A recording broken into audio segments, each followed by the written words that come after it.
Hello, brothers and sisters in the dog pound. This is the Village Elliot.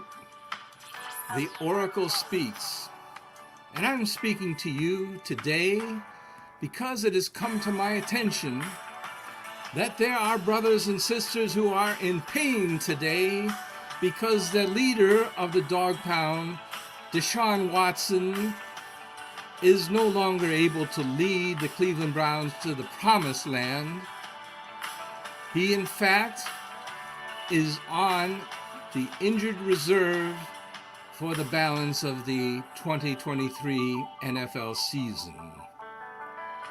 This tragic news has caused many of us to lose faith and to believe that the 2023 season is lost forever, that there is no hope. But I'm here to tell you that is false reasoning and that you are listening to a false gospel. Let's think about this. Let us go back to the Old Testament. Let us recall that even the great prophet Moses was not able to lead his people to the promised land, but instead there was another, Joshua, the second string quarterback of the Israelites, that led his people to the promised land. Joshua was not the first string quarterback. He was the second string quarterback of the Israelites, while the first string quarterback of the Israelites, Moses, the great prophet, was not able to go to the promised land. He was able only to see the promised land before he passed on, but he never made it himself. Do you recall that from the Old Testament verses? That is absolutely the case. But nevertheless, the Israelites made it to the promised land without Moses.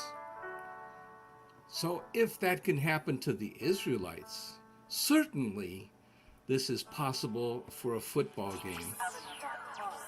We need to, though, ask what kind of team it will be that Dorian Thompson-Robinson will lead thenceforward.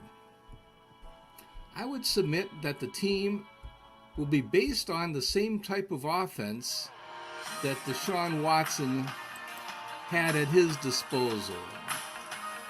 And in fact, I think that would be the reason that they drafted Dorian Thompson-Robinson in the first place. He's a very similar quarterback. He has speed, he likes to throw on the run, and he can carry out many of the same plays that Deshaun Watson can carry out, although let's say that as a rookie, we do not expect him to have the same level of proficiency that we might expect from the first string quarterback.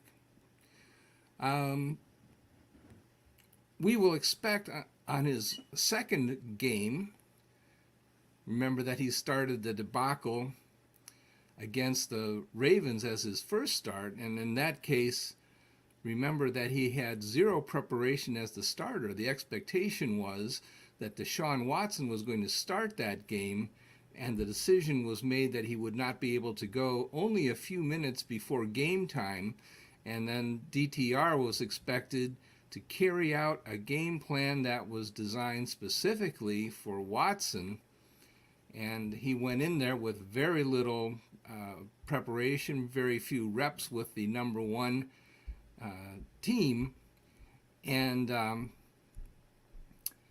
or let's say very few reps with the playbook that was designed for him. They were carrying out, to be sure, the Deshaun Watson specific plays, and it just didn't work out. He did not have a good game. But on the other hand, if you look at his stats, they're about the same as P.J. Walker's stats for the season in terms of completion percentage and so on. Now, it did turn out that Dorian Thompson-Robinson threw 3 interceptions in that game. That's not very good, but the Baltimore Ravens do that to people, and especially in the first start. I think that should be not overlooked, but I think that that is understandable for the first start, and I think it was the second game of the season. So, I think that by now that the season is half over, that he's probably going to be ready for that. I think that the Browns will probably go with a heavy run-based offense. I think that you'll see the 3 tight end formation used against the Pittsburgh Steelers, and I think that they're going to run right at T.J. Watt. Now, why is that? That sounds kind of cocky, but actually it isn't. The reason is that T.J. Watt is going to be in on the play anyway, so you might as well run right at him, because if you run away from him, he's going to be in on the play anyhow.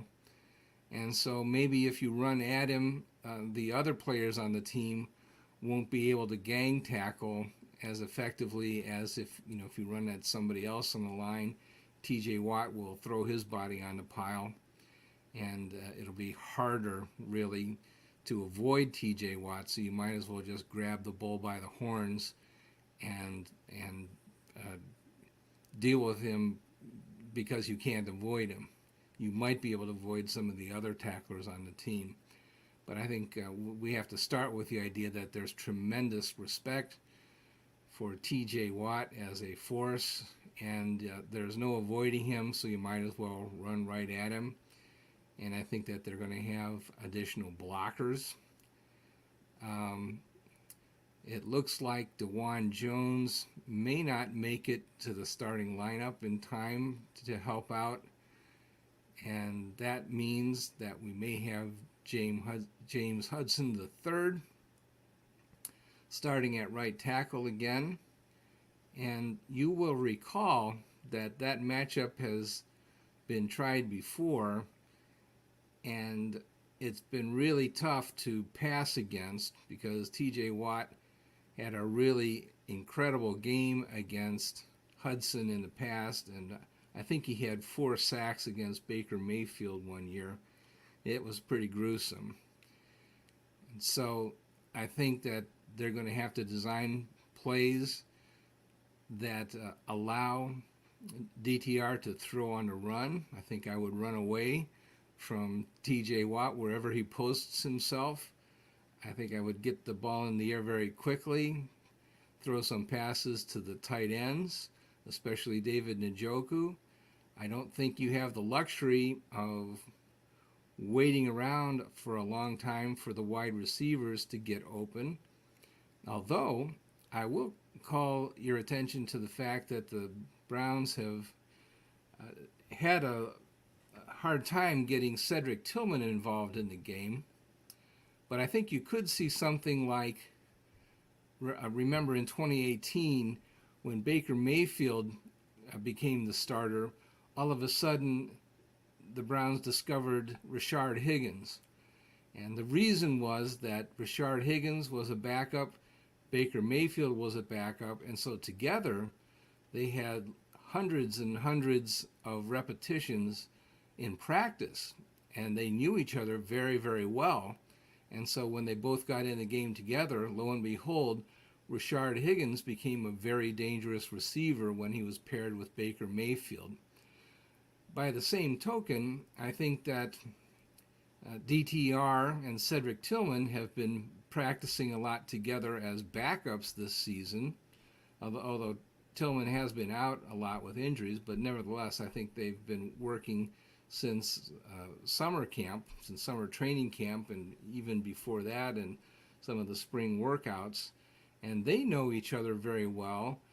And with Tillman in the game, now that Donovan Peoples-Jones is gone, I think you could find that DTR may be more effective at getting the ball to him than he's so far been able to do with even Deshaun Watson. So I'm thinking, yeah, we just might see Cedric Tillman catch a few balls from Dorian Thompson-Robinson.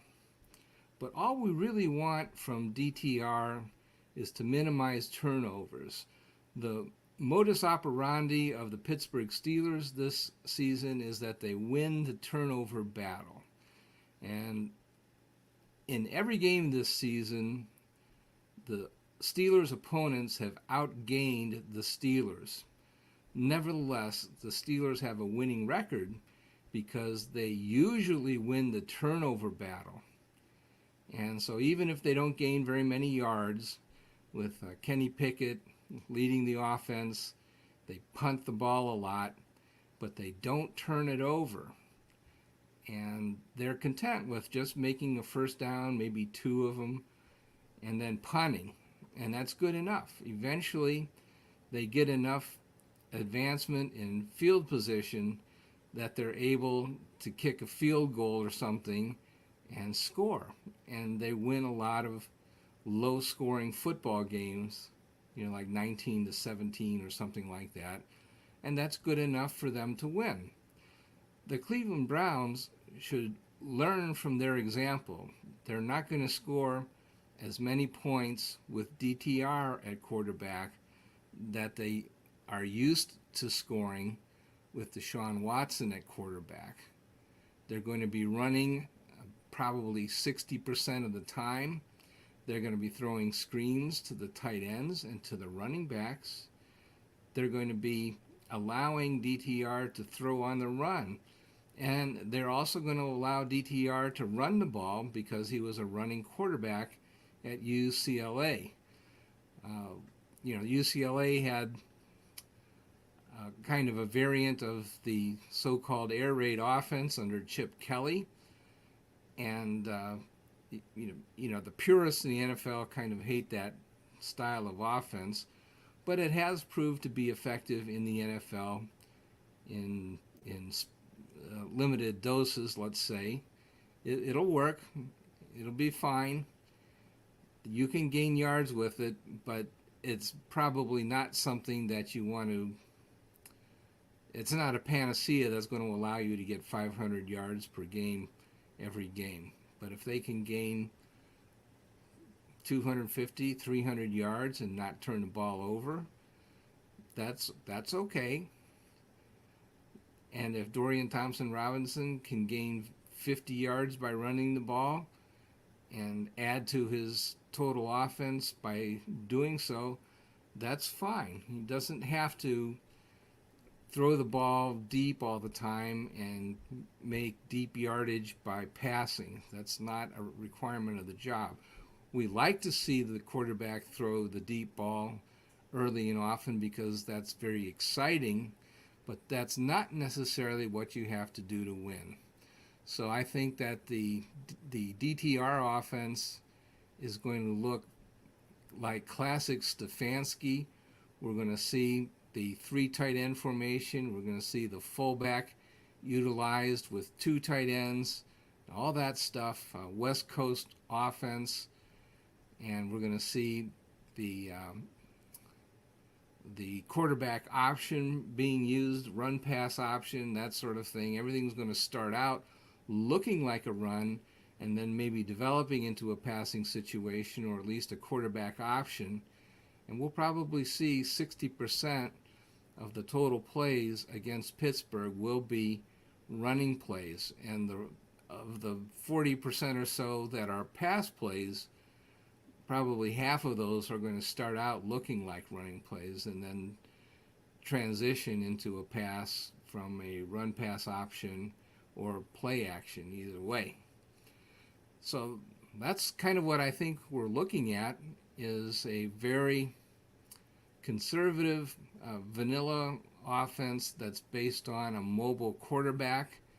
I don't think we're going to throw the ball deep like fans like to see. I hope that we're okay with that. All we really want to do is win a turnover battle, not go crazy and start throwing the ball all over the place. The Browns have the best defense. They should actually win the game. They are favored, at least the last time I checked, they were favored by 1 point over Pittsburgh. Because remember, Pittsburgh has been winning by smoke and mirrors, getting outgained in every game that they've played this season but still managing a winning record because they don't turn the ball over. So that'll be very interesting to see whether that streak can be maintained against Myles Garrett and company. I would suspect that Garrett will be successful at creating enough havoc among the Pittsburgh Steelers offensive line that others will get through and possibly cause a strip sack or two, generate turnovers of our own, and maybe that streak will come to an end. So I think the Browns probably deserve that 1 point advantage, that the odds makers have proposed. It'll be very close. I think it'll be a close game, and we'll just see how it turns out. So that concludes the pitch for today. I hope everybody will have a great day. And by the way, John, I'm Suchan. I'm so sorry I forgot to leave space for a commercial again today. I got to remind myself to always do that. But I guess we can find space probably where the music left off. That would be a good place to have a commercial so we can afford to pay my enormous salary. So anyway, have a great day, everyone, and God bless. Keep up the faith. It's not that bad that the Browns are playing a backup quarterback. This happens all over the NFL. Teams do survive this. It'll be okay. Take care now.